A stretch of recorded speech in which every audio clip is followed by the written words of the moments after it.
Hi guys, welcome to my channel again. তো দেখো, চলে এসে নতুন একটা ইনফরমেশন নিয়ে। তো আজকের এই ভিডিওটাতে আমরা মূলত যে বিষয়টা আলোচনা করব সেটা হচ্ছে অঙ্গনওয়াড়ি কর্মী এবং অঙ্গনওয়াড়ি সহায়িকা এবং এছাড়াও যে আশাকর্মীরা রয়েছেন সকলেরই কাজের অভিজ্ঞতা অনুযায়ী নতুন বেতনক্রম চালু করতে পারে। এটা নিয়ে কিন্তু একটা বড়সড় একটা তোমাদের যে ইনফরমেশন সেটা উঠে আসছে। অ্যাকচুয়ালিতে এই বিষয়টা কি এবং এটা ইমপ্লিমেন্ট হবে কিভাবে করে, কারণ দেখো এটা অ্যাকচুয়ালিতে উঠে আসার মানে ইনফরমেশনটা উঠে আসার মেন রিজনটা হচ্ছে যে কেন্দ্রীয় সরকার অলরেডি চাপে রয়েছে। কারণ যেহেতু তারা যে গভর্নমেন্ট যে তারা বাজেট পেশ করেছিল, সেই বাজেট পেশ করার পর তারা রীতিমতো কিন্তু এখানে পার্লামেন্টে যে অন্যান্য সাংসদরা রয়েছেন তারা কিন্তু এই নিয়ে বারবার করে কথা উঠিয়েছেন এবং রীতিমতো আমরা দেখতে পারছি যে লাস্ট 3-4 বছর ধরে কিন্তু বিভিন্ন রকমের অঙ্গনওয়াড়ি কর্মী এবং আশাকর্মীরা তারা কিন্তু নিজস্ব রাজ্যতে আন্দোলন করেছেন। ইভেন তারা দিল্লিতেও কিন্তু এটা নিয়ে তারা আন্দোলন করেছেন যে তাদের অনারিয়ামটাকে বৃদ্ধি করাতে হবে এবং পার্মানেন্ট করাতে হবে। সবচেয়ে গুরুত্বপূর্ণ যেটা যে স্থায়ীকরণ দিতে হবে, ঠিক আছে? কারণ এই এক্সামিনেশনটা মানে এই যে তোমাদের এখানে কিন্তু স্থায়ীকরণ না দিয়ে তোমাদের কিন্তু চুক্তিভিত্তিক কর্মী হিসাবে কিন্তু অঙ্গনওয়াড়ি কর্মীদেরকে এখানে দেওয়া হয়, মানে পোস্টটা, ঠিক আছে? যার জন্য কি অঙ্গনওয়াড়ি কর্মীদের অনারিয়ামটা খুবই কম। তো এই ক্ষেত্রে যে কাজের অভিজ্ঞতা অনুযায়ী নতুন বেতনক্রম, এটা কেন্দ্র সরকারের নতুন স্কিম যেটা থ্রুতে অঙ্গনওয়াড়ি কর্মীরাও ইনক্লুড হতে চলেছে। সেটা কি, সেটা আলোচনা করব। আর এছাড়াও তোমাদের ইনসেন্টিভ নিয়ে একটা নতুন আপডেট উঠে আসছে যে ইনসেন্টিভ কবে পেতে পারো। তো ডিটেলসটি দেখার জন্য অবশ্যই ভিডিও শেষ পর্যন্ত দেখবে।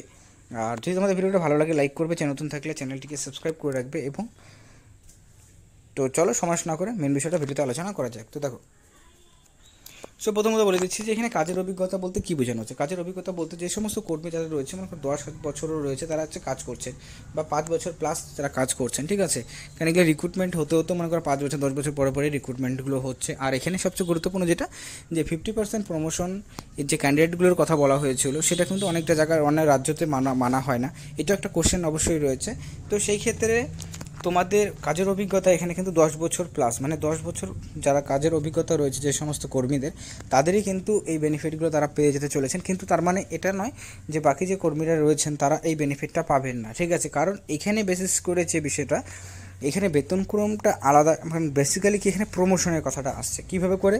কারণ অন্যান্য যে ডিপার্টমেন্টগুলো রয়েছে আমরা জানি যে কোনো স্টাফ, মনে করো গ্রুপ ডি হোক বা গ্রুপ সি হোক, তারা 3 বছর জব করার পর তারা কিন্তু একটা প্রমোশনাল বা ডিপার্টমেন্টাল এক্সামিনেশন দিতে পারে, ঠিক আছে?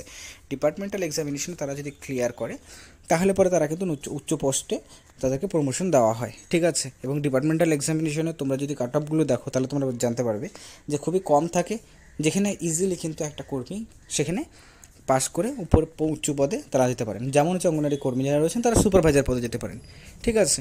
কিন্তু সেইটাকে কিন্তু আমরা দেখি যে এটা কিন্তু তেমন করে জিনিসটা মানা হচ্ছে না, বা সেরকম করে ফ্যাসিলিটিস আর 50%-এর যে রিজার্ভেশনের ব্যাপারটা বলা হচ্ছে, সেটা কিন্তু মানে টোটাল পোস্টে যতগুলো ভ্যাকেন্সি বের হবে, সেই ভ্যাকেন্সির 50% পোস্ট হচ্ছে কর্মীদের জন্য। এটা অফিসিয়াল নোটিফিকেশন কেন্দ্র সরকার দ্বারা অলরেডি দেওয়া হয়েছে এবং অলরেডি সেটা আছে, তোমরা চাইলে সেটা দেখে নিতে পারো, ঠিক আছে? কারণ কিন্তু সেটা ইমপ্লিমেন্ট হচ্ছে না, সেটা ইমপ্লিমেন্টটাও কিন্তু হতে পারে।